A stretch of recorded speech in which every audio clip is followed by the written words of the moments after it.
واحد من افضل لعيبه العالم حاليا وما خدش حقه، وفي الاعلام محدش بيتكلم عليه. من خرج الكرة يطلق عمر، عندك يا عمر، هرب هرب هرب عمر، عمر والثالث، عمر والثالث، عمر والجول، جول جول جول جول جول جول جول جول جول.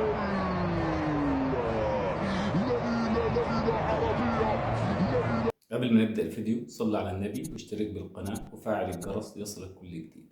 عمرو مرموش لعيب مصري بيلعب في الدوري الالماني مع نادي فرانكفورت. اول ما انضم للنادي طلع المدير الرياضي للنادي واتكلم وقال: نحن سعداء للغايه بهذه الصفقه، تعاقدنا مع صلاح جديد ومرموش سيصبح افضل لاعب العالم. تصريح تاريخي ما خدش حقه ومحدش اتكلم عليه في الاعلام المصري، وبعدها اتألق فعلا ويبقى واحد من اهم نجوم الدوري الالماني، وحرفيا مكسر الدنيا هناك وبيقدم مستوى عالمي، وكل شويه يفوز بجائزه مختلفه: افضل لاعب صاعد في الدوري الالماني وافضل لاعب في الدوري الالماني، ويلاقي اهتمام كبير من الجمهور والاعلام الالماني. اما الاعلام المصري فهو بيسلطش الضوء عليه. مين مرموش وطلع امتى ومنين وازاي انضم للمنتخب وايه هي مميزاته وعيوبه؟ مرموش عنده 24 سنة وقيمته التسويقية 8 مليون يورو، وبيحمل جنسيتين المصرية والكندية. بدايته كانت مع نادي وادي دجلة، وحرفيا كان مقدم مستوى خيالي. تسجيل الأهداف معهم ما كانش طبيعي، كل موسم كان بيسجل 50 ل 60 جول عشان ينتقل بعدها لنادي فولفسبورج الألماني ويطلع عارة لنادي شوتوتجارت وسانت باولي.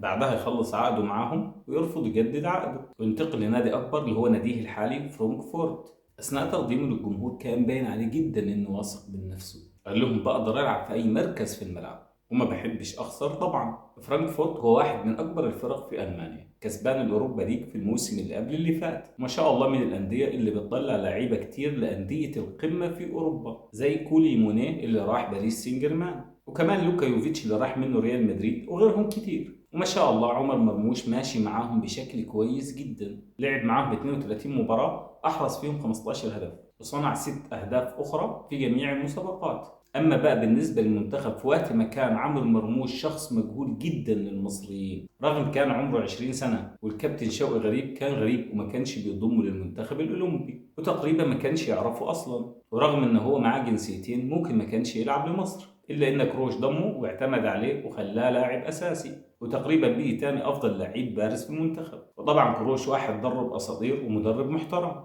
فبالتالي ليه فضل على مرموش وعلى عدد كبير من اللعيبه. ناس كتير قبل ما هو يجي بقوا حاجه وبعد ما جه بقوا حاجه تانية خالص. اهمهم محمد عبد المنعم، الراجل اللي كان بقاله 4 أو 3 مواسم مع الاهلي بيخرج اعارات وما خدش اي فرصه مع الفريق، واول ما كروش ضمه المنتخب راحوا قاطعين اعارته ورجعوه. ومش بس خد فرصه، ده كمان بقي اهم مدافع في مصر والقاره كلها.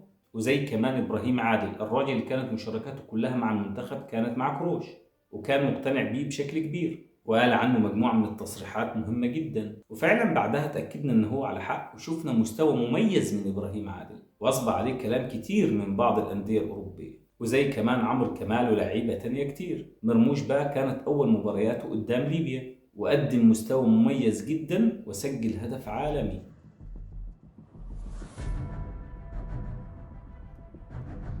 وبعد أدائه الجيد استمر في بطولة أفريقيا 2021، عمل بطولة كبيرة وكان عنصر أساسي في مركز صعب جدا التنافس عليه، لأنه بيضم رمضان صبحي وتريزيجيه اللي كان حاجز المكان ده باسمه، بس لأنه كان لسه راجع من الإصابة فأدى فرصة لظهور مرموش، ومرموش استغل الفرصة وقدم أداء كويس في ماتشات فعلا كانت تقيلة، كان دايما يربط مع صلاح وكان بينهم كيمياء وكانوا بيلعبوا مع بعض بشكل كويس.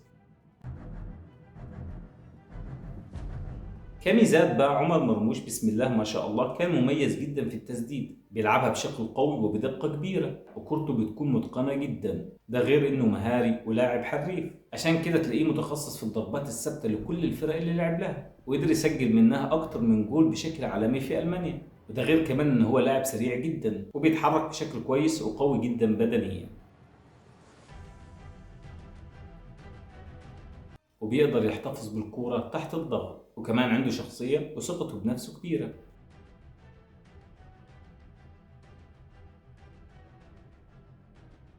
وحرفيا بيلعب وهو هادي. وكمان في عروض جايه له من انديه كبيره في اوروبا زي ليفربول. اخر حاجه قول لي رايك في التعليقات. في عمر مرموش، والسلام عليكم ورحمه الله وبركاته.